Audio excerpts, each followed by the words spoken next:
ये आपके जनसत्ता का आज का संपादकीय पाठ है। देखिए, संपादकीय पाठ ये आर्टिकल, एडिटोरियल आपको प्रारंभिक परीक्षा, मुख्य परीक्षा और इंटरव्यू हर जगह मदद पहुंचाता है। यहाँ से एक सामान्य जानकारी भी आप लोगों को मिलती है, तो इन्हें आप लोग जरूर पढ़ा करिएगा। जो सुरक्षा के लिए आज़ादी का त्याग कर देता है वह थोड़े समय बाद ही दोनों में से किसी के भी लायक नहीं रहता है। ये किसने कहा है? बेंजामिन फ्रैंकलिन ने कहा है। गहराता जल संकट, बढ़ती मुश्किलें। और आप देखते हैं कि जल ही जीवन है। आप लोग ये तो सुनते रहते होंगे। आप बिना खाए कुछ दिन तक रह सकते हैं, लेकिन बिना पिए यानी कि बिना जल के हम लोग नहीं रह सकते हैं।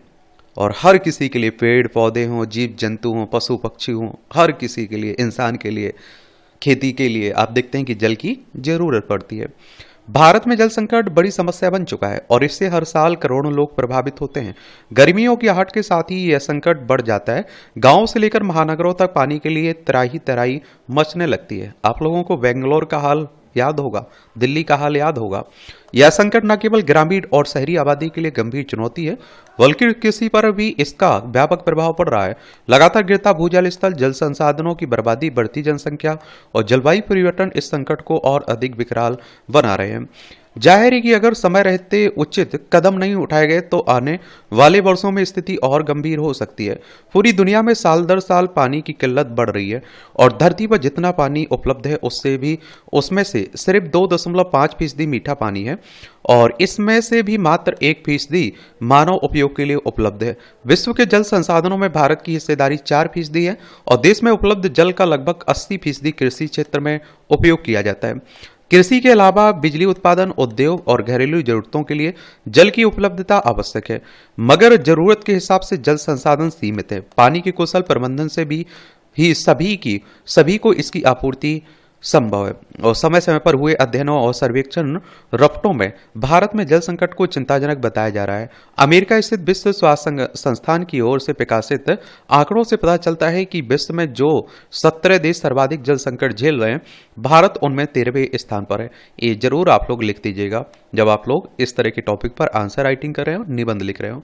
वर्ष 2019 में जारी नीति आयोग की रिपोर्ट के मुताबिक देश की 60 करोड़ से अधिक आबादी पानी की गंभीर किल्लत झेल रही है। ये रिपोर्टें जरूर आप लोग उपयोग किया करिए, लिखा करिए वहां, तो आपका जो आंसर रहेगा, निबंध रहेगा ना, वो प्रभावकारी रहेगा।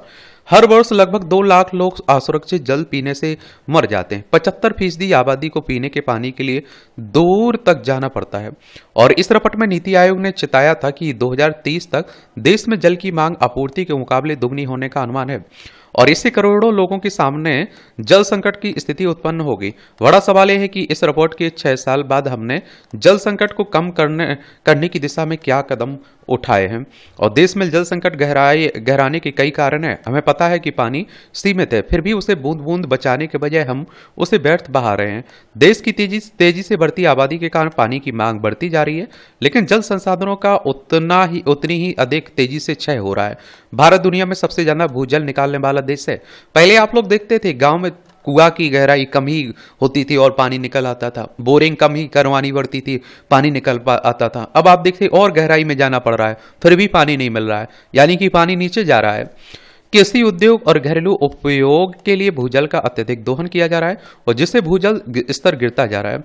नदियों, झीलों और भूजल में औद्योगिक कचरे, रसायनों और प्लास्टिक के बढ़ते स्तर के कारण पीने योग्य पानी की लगातार कमी आ रही है। नदियों का हाल देखिए, जो हमारा उद्धार करती थी, आज वो अपने उद्धार के लिए चिल्ला रही हैं।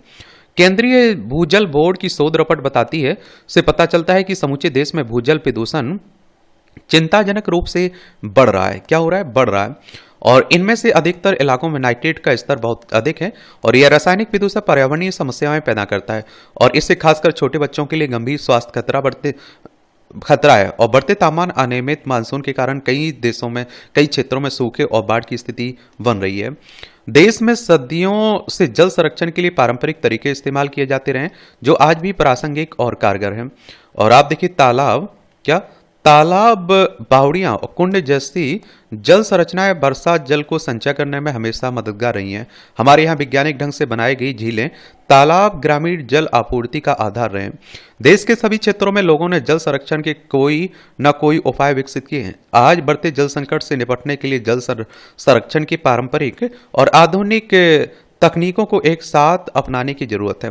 देश में जल संचयन के प्रभावी साधन के तौर पर स्वीकार किए गए कुएं, बावड़ियां, तालाबों, जोहड़ों और झीलों की फिक्र करना हमने छोड़ दिया और जल संरक्षण और पारंपरिक जल स्रोतों की सार संभाल हमारी समृद्ध परंपरा रही है। पर हाल के दशकों में अपने पुरखों की इस परंपरा को बिसरा दिया है। भारत में जल संकट एक गंभीर समस्या बनता जा रहा है। इसे हल करने के लिए प्रभावी उपाय की आवश्यकता है और इसके लिए वर्षा जल संचय को बढ़ावा दिया जाना चाहिए ताकि बारिश का पानी व्यर्थ ना जाए और भूजल स्तर बढ़े। बूंद बूंद और फव्वारा सिंचाई जैसी कृषि तकनीकों को अपनाकर पानी की बर्बादी रोकी जा सकती है।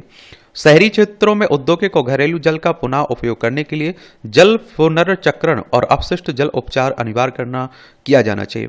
घरेलू स्तर पर नल बंद रखने, कपड़े और बर्तन धोने में कम पानी का उपयोग करने जैसी कम पानी की खपत करने वाली आदतों को अपनाना होगा। कम पानी में उपजने वाली फसलों जैसे बाजरा, ज्वार और दालों के उत्पादन को बढ़ावा देना होगा। जल संकट के समाधान के लिए सरकार कई योजनाओं पर काम कर रही है।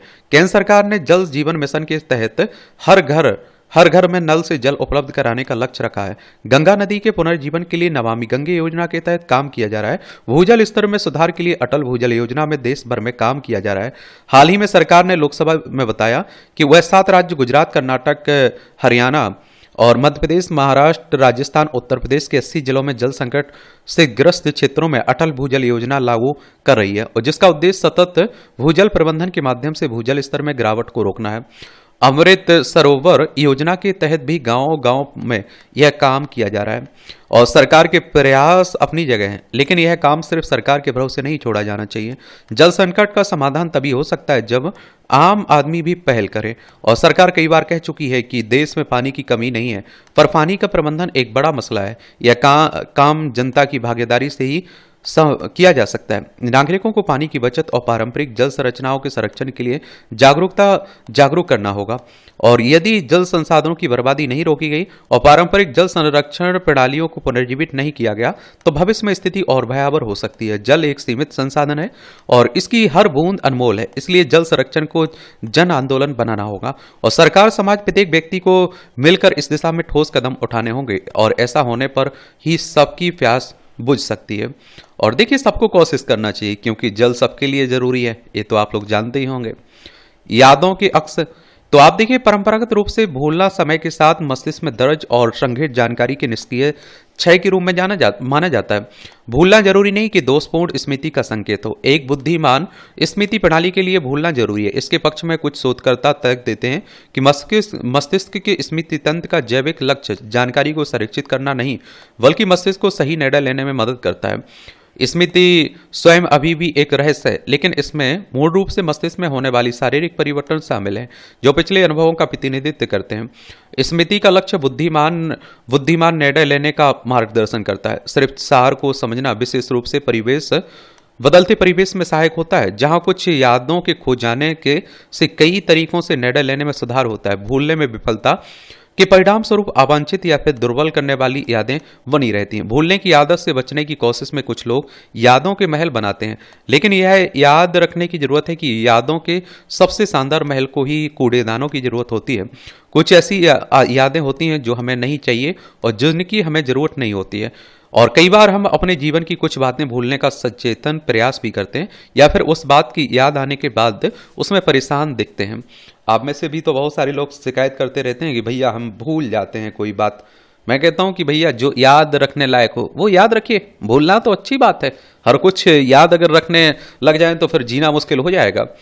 कई मामलों में भूलना केवल स्मृति के किसी अंश को याद करने में असमर्थता को दर्शाता है। मस्तिष्क की उल्लेखनीय भंडारण क्षमता से पता चलता है कि इसमें एक कुशल सूचना प्रबंधन प्रणाली है जो डेटा निपटान विधियों से सुसज्जित है, यानी अतीत के ब्यौरों को जरूरत के मुताबिक मस्तिष्क सहेजता है फिर निपटाता भी रहता है। शोधकर्ता मानते हैं कि निष्क्रिय तंत्र की तुलना में सक्रिय भूलना स्मृति को मिटाने में अधिक शक्तिशाली हो सकता है। सूचनाओं से भरी दुनिया में शोर को कम करने और बेकार प्रवृत्तियों को त्यागने में सक्षम होना आवश्यक है ताकि वे नई शिक्षा या विचारों तक व्यक्ति की पहुंच में बाधा न डालें। भूलने की क्षमता हमें प्राथमिकता तय करने, बेहतर सोचने, निर्णय लेने और पहले से अधिक रचनात्मक होने में मदद करती है। सामान्य भूलने की क्षमता स्मृति के साथ संतुलन में हमें संग्रहित जानकारी के दलदल में से अमूर्त अवधारणाओं को समझने के लिए मानसिक लचीलापन देती है, और जिससे हम पेड़ों के बीच जंगल देख पाते हैं। जीवन में व्यस्त रहने के साथ साथ मस्तिष्क को सक्रिय रूप से भूलने में मदद करने का एक और तरीका आक्रोश, द्वेष और पिछली निराशाओं को जाने देने का सचेत निर्णय लेना है। और जितना अधिक हम किसी दुखद याद पर ध्यान देते हैं या यादों के आसपास की घटनाओं पर चिंतन करते हैं, स्मृति के आसपास न्यूरोनल संपर्क उतने ही मजबूत होते हैं। पुरानी कहावत है कि माफ करने के लिए हमें भूलना पड़ता है, और ज्यादातर वैवाहिक झगड़े भूलने की अक्षमता से सामने आते हैं। अगर कोई ऐसी दवा बना सकता जो अपमान को जल्दी भुला सके तो जीवन बेहद आनंददायक हो सकता है। और यह अलग प्रश्न है कि इससे किसी का अपमान करना सामान्य व्यवहार की एक सहज गतिविधि हो जाए, और मगर किसी अपमान की वजह से जीवन रुक जाए, यह भी उचित नहीं है। मनोवैज्ञानिक शोधों में पाया गया कि लगभग 56% जानकारी 1 घंटे के भीतर, ये याद रखिएगा आप लोगों को। देखिए, मनोवैज्ञानिक शोध कह रहा है 56% जानकारी 1 घंटे के भीतर, 66% 1 दिन के भीतर, और 75% 6 दिन के भीतर किसी ना किसी रूप में भूल जाती है। और ना भूलें इसके लिए क्या करना पड़ेगा? आपको रिवीजन करना पड़ेगा। आप जो पढ़ रहे हैं उसके लिए रिवीजन करना पड़ेगा, ठीक है। भूलना उस जानकारी में कमी या बदलाव है जो अल्पकालिक या दीर्घकालिक स्मृति में संग्रहित थी। मस्तिष्क सक्रिय रूप से उन यादों को छांटता है जो उपयुक्त हो जाती हैं। जैसे जैसे यादें जमा होती हैं, फिर से प्राप्त नहीं होती हैं, वे आखिरकार खो जाती हैं। मानव मस्तिष्क का एक ऐसा पावर हाउस है या ऊर्जा तंत्र है जो हमारे द्वारा किए गए हर काम को यादों से जोड़ता है। अब आप देखिए, इसीलिए तो कहता हूं एक 24 घंटे में, एक आप देखते हैं कि आप लोग 7 दिन में, महीने में रिवीजन करते रहा करिएगा, तो बहुत सारी उसमें से जानकारी बनी रहेगी। हर कुछ तो याद नहीं रख पाए, लेकिन अधिकतर जानकारी आप लोगों को रिवीजन करने से याद रहेगी। यादें किसी व्यक्ति के लिए उतनी ही अनोखी होती हैं जितनी कि उसके अंगूठे के निशान। अच्छी और स्थायी यादें बनाना जीवन में एक आशीर्वाद है। एक सुखद स्मृति हमें मुश्किल समय से गुजरने और हर चीज का सकारात्मक दृष्टिकोण से सामना करने में मदद कर सकती है। दिल को छू लेने वाली घटनाओं के साथ यादों के उद्धरण जोड़ने से उन्हें हमेशा याद रखने में मदद मिलती है। हमारी कई यादें हमें अपने प्रियजनों को याद करने और उनके द्वारा सिखाए गए सबक को याद करने की अनुमति देती है। यादें एक वरदान की तरह होती हैं और आपको अपने लिए एक जगह बनाने में मदद करती हैं। यादें अतीत की खिड़की होती हैं जो लोगों को भविष्य के लिए तैयार होने में मदद करती हैं। यादें ही हमारी रचना है और अपनी यादों पर चिंतन करना केवल यादों की गलियों में यात्रा करना नहीं है, बल्कि हमारे अतीत में उन सभी टुकड़ों पर नजर डालना है जिन्होंने हमारे भविष्य का निर्माण किया, वही भविष्य जो हम अभी जी रहे हैं। दूसरे शब्दों में, अतीत के बिना कोई वर्तमान क्षण नहीं होता है।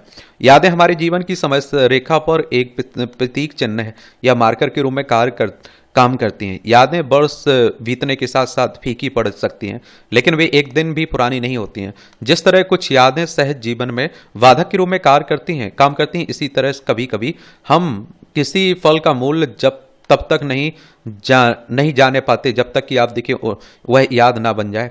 और यादें एक बगीचे की तरह होती हैं, नियमित रूप से सुंदर फूलों की देखभाल करते हैं और आक्रामक खरपतवारों को हटाते रहना चाहिए। समझ रहे हैं? बेकार की जो बातें हैं उन्हें तो हटाते रहना चाहिए कि नहीं हटाते रहना चाहिए, लेकिन परेशानी ये रहती है कि हम लोग उन्हीं बातों को याद रखते हैं जिन्हें भूलना चाहिए और उन बातों को भूल जाते हैं जिन्हें याद रखना चाहिए।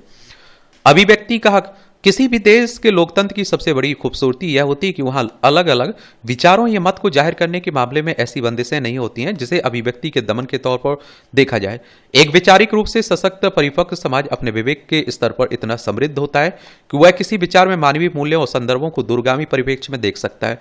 विडंबना है कि विचारों की जिस भिन्नता की बुनियाद पर एक स्वस्थ समाज का सपना साकार हो सकता है, उसी को कई बार सवालों के कटघरे में खड़ा कर दिया जाता है और इस तरह उसका दमन करने की कोशिश की जाती है। सर्वोच्च न्यायालय ने शुक्रवार को एक बार फिर से इस प्रवृत्ति को लोकतंत्र और अभिव्यक्ति के सामने चुनौती की तरह देखा और साफ शब्दों में कहा कि अगर विचार राय व्यक्त करने की आजादी नहीं होती तो सम्मानजनक जीवन जीना मुश्किल होगा, और जिसकी गारंटी संविधान के तहत दी गई है। और देखिए, अगर सर्वोच्च अदालत की बात करें तो संविधान के अनुच्छेद 124 के तहत सुप्रीम कोर्ट की स्थापना की बात की गई। 28 जनवरी 1950 में स्थापना हुई थी। राज्यसभा सांसद इमरान प्रतापगढ़ी के खिलाफ सोशल मीडिया पर उत्तेजक गीत के साथ एक संपादित वीडियो पोस्ट करने के लिए गुजरात के जामनगर में मुकदमा दर्ज किया गया था। आरोप यह था कि गाने के बाद बोल उत्तेजक, राष्ट्रीय एकता के लिए हानिकारक और धार्मिक भावनाओं को ठेस पहुंचाने वाले हैं। मामले की सुनवाई के बाद कथित भड़काऊ कविता को लेकर दर्ज प्राथमिकी को रद्द करते हुए अदालत ने कहा कि साहित्य जिसमें कविता और नाटक फिल्में, मंचीय कार्यक्रम जैसे स्टैंड अप, हास्य, तंज और कला शामिल है, जीवन को और अधिक सार्थक बनाते हैं। पीठ ने यह भी अहम टिप्पणी की कि हमारे गणतंत्र के 75 वर्ष के बाद भी हम इतने कमजोर नहीं दिख सकते हैं कि सिर्फ एक कविता, कला और मनोरंजन के किसी भी रूम में प्रदर्शन से समुदाय के बीच दुश्मनी या घृणा पैदा होने का आरोप लगाया जा सके। और जाहिर की अभिव्यक्ति पर बंदिश के लिए जिस तरह की परिस्थितियां रची जाती हैं, पिछले कुछ वर्षों में जिस तरह की चुनौतियां देखी जा रही हैं, वे देश में लोकतंत्र के लिए आखिरकार नुकसानदेह साबित होंगी। अदालत ने इसी को लेकर अपनी फिक्र जताई है और यह ध्यान रखने की जरूरत है कि कोई भी लोकतंत्र तभी और ज्यादा मजबूत बनता है जब उसमें आप देखिए अलग अलग विचारों के प्रति भिन्न समुदाय के भीतर सहिष्णुता के लिए पर्याप्त जगह होती है। क्या होती है? जगह होती है। और आप देखते हैं कि यूं भी संविधान सभी नागरिकों को आप देखिए भाषण, अभिव्यक्ति की स्वतंत्रता का मौलिक अधिकार प्रदान करता है। खासतौर पर बौद्धिक समाज अपने दायरे में किसी विचार के प्रति समर्थन या फिर विरोध व्यक्त करने के लिए कई बार अलग अलग रचनात्मक विधाओं का सहारा लेता है। उसमें कानून और संविधान के तहत मिली आजादी के दायरे में वैसा आलोचनात्मक स्वर भी हो सकता है जो किसी न किसी रूप में देश में लोकतांत्रिक मूल्यों को मजबूत करे। अफसोस की बात है कि कई बार शब्दों में निसंदेशों और प्रभाव को वैसे लोगों के आग्रहों के आधार पर देखने की कोशिश की जाती है जो नाहक की असुरक्षा बोध से घिरे रहते हैं और किसी स्वस्थ आलोचना को भी अपने लिए खतरा मानते हैं। अगर इस तरह की अभिव्यक्तियों को दबाने के प्रयास किए जाएंगे तो वह न केवल एक स्वतंत्र समाज के विकास में बाधक बनेगा बल्कि इससे देश के लोकतांत्रिक मूल्यों भी कमजोर होंगे। चलिए एक बार हम लोग गुजरात होके आते हैं। यहाँ गुजरात की बात हो रही है ना, तो देखिए ये हमारा प्यारा भारत है। इसमें आप देखिए गुजरात है, गांधीनगर इसकी राजधानी है। इसकी अंतर्राष्ट्रीय सीमा पाकिस्तान से लगती है। राज्यों में आप देख राजस्थान, मध्य प्रदेश, महाराष्ट्र से लगती है। 1 मई 1960 में इसे राज्य बनाया गया था। विधानसभा में 182 सीटें हैं, राज्यसभा में 11 सीटें हैं, लोकसभा में 26 सीटें हैं। 1,96,024 वर्ग किलोमीटर में फैला हुआ है। आचार्य देवव्रत यहाँ के राज्यपाल हैं। भूपेंद्र भाई पटेल यहाँ के मुख्यमंत्री आपको देखने को मिल जाएंगे। उड़ान का सपना, ये आप देखते हैं। कुछ अरसे से महंगे हवाई किराए को लेकर विभिन्न स्तरों पर चिंता जताई जा रही है। और जब भी यह मुद्दा उठता है सरकार अपनी उड़ान योजना का नारा हवाई चप्पल वालों को हवाई यात्रा जोर शोर से कराने लगती है। विपक्ष का सवाल होता है कि हवाई चप्पल में हवाई जहाज, यह सब हवाबाजी है। दावों पे तीव्र दावों के शोर में आम आदमी का हवाई जहाज में उड़ने का सपना टूट रहा है। दरअसल विमान कंपनियों को मांग आधारित किराए प्रणाली लागू करने की छूट है जिससे उनकी मनमानी करने में सुविधा हो रही है और सरकार कहती है कि टिकटों की कीमत की ऊपरी सीमा तय की जाएगी, लेकिन ऐसा होता नहीं है हवाई सेवाओं में अब निजी कंपनियों को। और इसलिए आप देखते हैं कि प्रवेश दिया गया था कि उससे प्रतिस्पर्धा बढ़ेगी, कीमत कम होगी, लाभ उपभोक्ताओं को मिलेगा। कुछ अरसे तक आप देखते हैं ऐसा हुआ भी, लेकिन कोरोना काल के बाद राहत देने के मकसद से सरकार ने विमान कंपनियों को टिकट की दरों में कुछ बढ़ोतरी की इजाजत दे दी। राहत के नाम पर यह बढ़ोतरी 45% तक की बढ़ोतरी होगी। विमान सेवा अब तेजी से बेहद महंगी और बहुत सारे लोगों की पहुंच से बाहर होती जा रही है। अरे लोग जनरल का टिकट नहीं ले पाते हैं तो आप समझ सकते हैं वो हवाई यात्रा की क्या स्थिति होगी। उनकी आर्थिक स्थिति ही इस तरह की है और जाहिर है कि विमान कंपनियां के इस मुनाफे कमाने पर कोई लगाम नहीं है। प्रमुख त्योहारों के समय, शादियों के मौसम में और या छुट्टियों के दौरान कहीं जाने वालों से मुनाफाखोरी होने पर भी नगर विमानन मंत्रालय आंख मूंद रहता है। नतीजा है कि यात्रियों के हितों को नजरअंदाज करते हुए ज्यादातर कंपनियां अंतिम समय में बेहिसाब किराया बढ़ा देती हैं। हैरत है कि सरकार न तो हस्तक्षेप करती है न ही कोई दिशा निर्देश जारी करती है। लोकसभा में एक चर्चा के तहत देश में हवाई यात्रा के किराए के विनियमन के लिए उचित उपाय के संदर्भ में इन्हीं मसलों पर सवाल उठ रहे हैं। हालात यह है कि मांग आधारित किराए की व्यवस्था में जब 3-4 हजार का टिकट 18 या 20 हजार का हो जाए तो हवाई सफर सपना ही बनने लगता है। मांग बढ़ने या अंतिम समय में आप देखते हैं कि क्या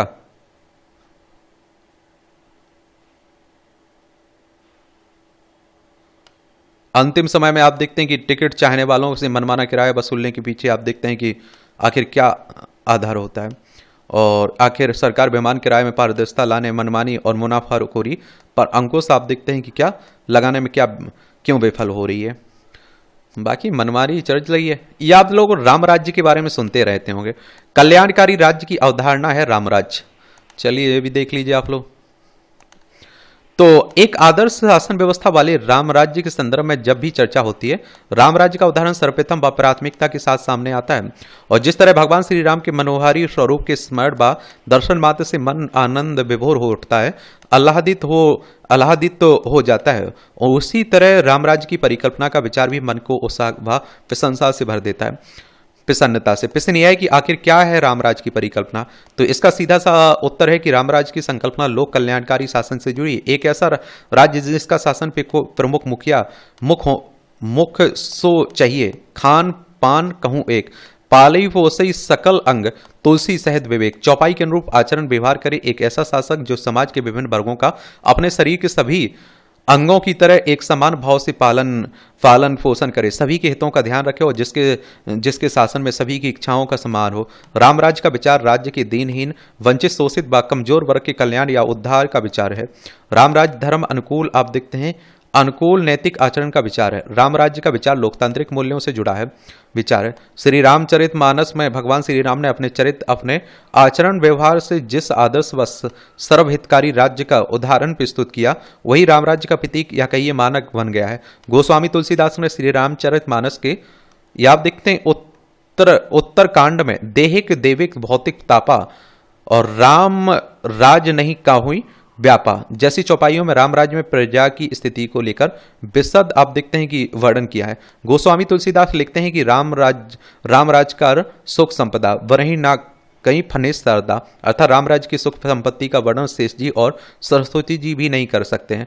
गोस्वामी तुलसीदास लिखते हैं, क्या लिखते हैं, कुछ लिखते हैं, ये लिखते हैं कि फूलई फरे सदा तरु कानन, रही एक संग गज पचानन, और खग मेघ सहज वेयुर बिसराई, सवन ही परस्पर प्रीति बढ़ाई।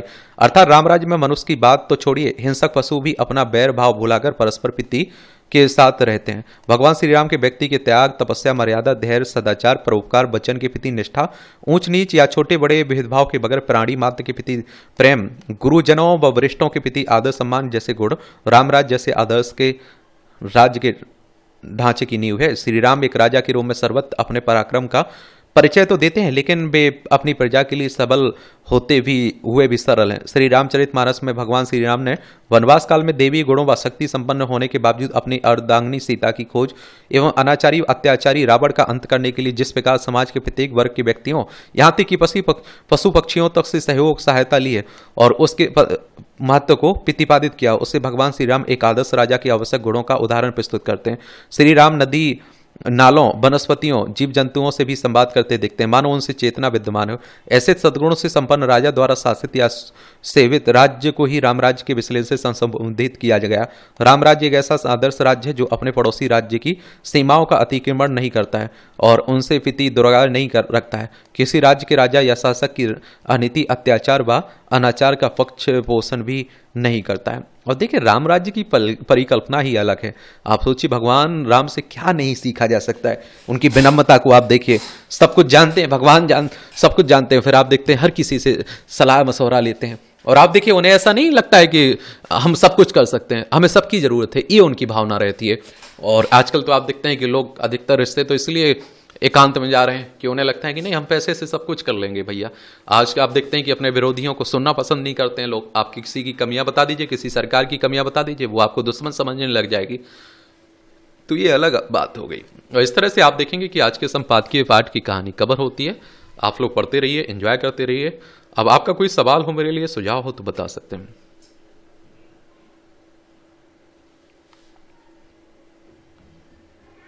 धन्यवाद।